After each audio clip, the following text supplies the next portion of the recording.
Una giornata trascorsa in ospedale a Schiavonia per una risonanza in vista della programmazione di un intervento. Tutto doveva procedere regolarmente, ma all'uscita dal pronto soccorso la signora che vedete nella foto era vestita solo con il camice ospedaliero. Lo denuncia la figlia dell'anziana che aveva accompagnato la madre e che, come da protocolli Covid, era rimasta tutta la mattina all'esterno dall'ospedale.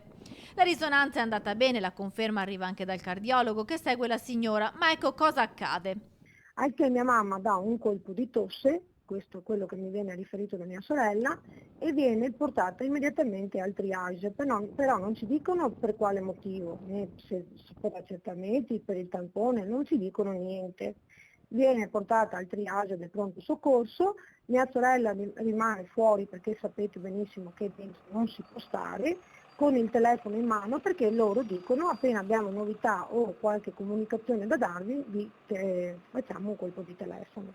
Ilenia è rimasta tutto il giorno in contatto telefonico con la sorella che era all'esterno dell'ospedale. Dopo alcune ore senza informazioni e un paio di telefonate al pronto soccorso, l'anziana mamma viene fatta uscire, sempre come previsto dai rigidi protocolli di sicurezza da un'uscita preposta nella retro del triage.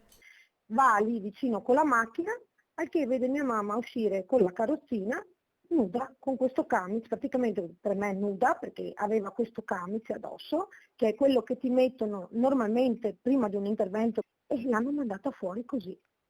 E mia sorella ha dovuto accendere il riscaldamento della macchina, vestirla in macchina. Quando gli ha chiesto spiegazioni abbastanza alterata gli hanno risposto che non avevano tempo. Salita in macchina, l'anziana viene vestita dalla figlia che scatta la foto. Però mia mamma tremava, aveva freddo, tutta agitata perché comunque era anche dal giorno prima che non mangiava per questa serie di esami. Ilenia è arrabbiata e chiede spiegazioni per questa vicenda. Abbiamo chiesto subito una risposta all'USL 6 Euganea che smentisce che la signora sia stata abbandonata a se stessa.